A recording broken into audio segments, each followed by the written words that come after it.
بسم اللہ الرحمن الرحیم۔ حضرت سلیمان علیہ السلام کا تعلق بنی اسرائیل سے تھا۔ آپ خدا کے پیغمبر حضرت داؤد علیہ السلام کے بیٹے تھے۔ اپنے والد کے انتقال کے بعد حضرت سلیمان علیہ السلام حکومت پر بیٹھے۔ حضرت سلیمان علیہ السلام شاہی تاج سر پر رکھ کر جب تخت پر پاؤں رکھتے تھے تو ان کی ہیبت سے تخت اس وقت حرکت میں آ جاتا تھا اور طوطی و طائس بھی خدا کے حکم سے اپنے اپنے پر پھیلا دیتے تھے اور پھر اس سے بوئے مشک وغیرہ نکلتی تھی۔ حضرت سلیمان علیہ السلام ہر جانور کی بولی کو اچھی طرح سمجھتے تھے۔ جب وہ شاہی تاج سر پر رکھتے تھے تو تمام پرندے ہوا کے تحت کے اوپر متعلق ہو کر اس کے سر پر سایہ کرتے تھے۔ حضرت سلیمان علیہ السلام کے پاس ایک ایسی انگوٹھی تھی جس پر اسم اعظم کندہ تھا، جس کی تاثیر یہ تھی کہ انسانوں، حیوانات، چرند پرند، جنوں پریاں ان کے پاس کھینچے چلے آتے تھے۔ ایک وقت ایسا آیا کہ ان کی سلطنت بہت بڑھ گئی۔ ایک روز حسب معمول حضرت سلیمان علیہ السلام قضائے حاجت کے لیے باہر گئے اور اپنی انگوٹھی ایک لونڈی کے حوالے کر گئے۔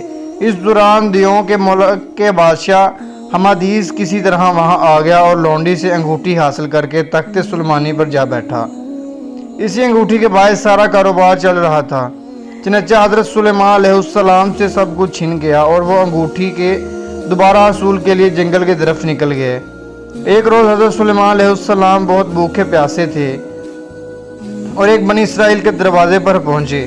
دستک دی تو گھر سے ایک خاتون کی آواز آئی، کون ہے؟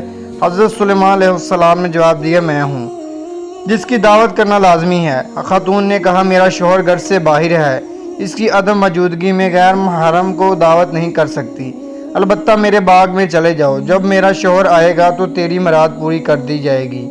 چنانچہ حضرت سلیمان علیہ السلام اس خاتون کے باغ میں چلے گئے اور پانی پی کر ایک جگہ سو گئے۔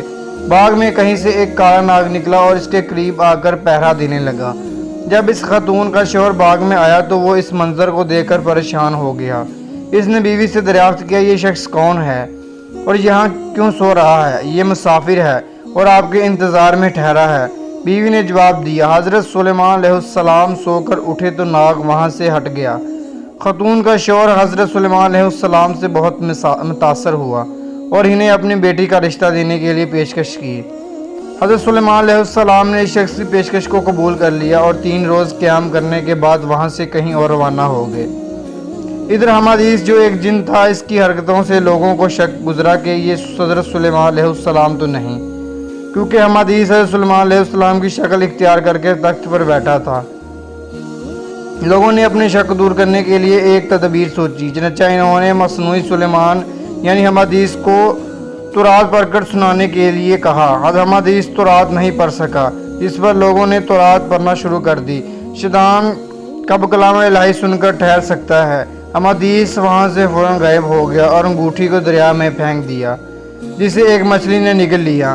ایک روز حضرت سلیمان علیہ السلام نے دریا کے کنارے چند لوگوں کو مچھلیاں پکڑتے دیکھا، چنانچہ آپ بھی ایک شخص کے ساتھ مل کر مچھلیاں پکڑنے لگے۔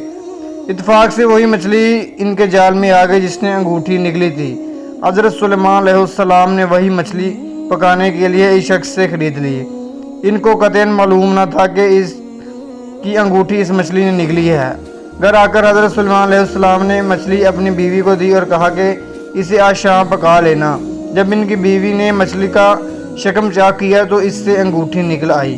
حضرت سلیمان علیہ السلام نے فوراً پہچان لی اور انگوٹھی بھی پہن لی، جس کے بعد ان سے چھینا ہوا تخت انہیں واپس مل گیا۔ حضرت سلیمان علیہ السلام نے اسے اللہ تعالیٰ کی ایک آزمائش سمجھا جس میں وہ پورے اترے۔ جب حضرت سلیمان علیہ السلام کی وفات کا وقت قریب آیا تو انہوں نے اللہ سے عرض کیا، یا اللہ، اس وقت بیت المقدس کی تعمیر مکمل نہیں ہوئی، میرے انتقال کو جنات سے پوشیدہ رکھا جائے تاکہ بیت المقدس کی تعمیر مکمل ہو سکے۔ آپ کی دعا قبول ہو گئی۔ چنانچہ اس معبد میں جو جنات نے شیشے کے محل میں حضرت سلیمان علیہ السلام کے لیے تیار کیا تھا اور یہاں اکثر وہ عبادت الہی میں مشغول رہتے تھے، حضرت سلیمان علیہ السلام تشریف لائے گئے اور اپنے عصا کے سہارے پر کھڑے ہو گئے، اور اس دوران ان کے جسے خاکی سے روح پرواز کر گئی۔ کیونکہ ان کا رعب دبدبہ بہت تھا، وہ اکثر عبادت الہی میں مصروف رہتے تھے، اس لیے جنات آپ کو زندہ تصور کر کے کام کرتے رہتے۔ ایک عرصہ دراز تک ان کا جسم لکڑی کے سہارے کھڑا رہا۔ جب دیمک نے عصا کو کھا لیا تو عصا ٹوٹنے کے باعث حضرت سلیمان علیہ السلام کا جسم زمین پر گر پڑا۔ اسی وقت جنات کو معلوم ہو گیا کہ آپ کا انتقال ہو چکا ہے، چنانچہ وہ پہاڑوں میں بھاگ گئے۔ ہوا حکم خدا کے تحت سلیمانی کو اڑا کر لے گئی۔ اس وقت تک بیت المقدس کی تعمیر مکمل ہو چکی تھی۔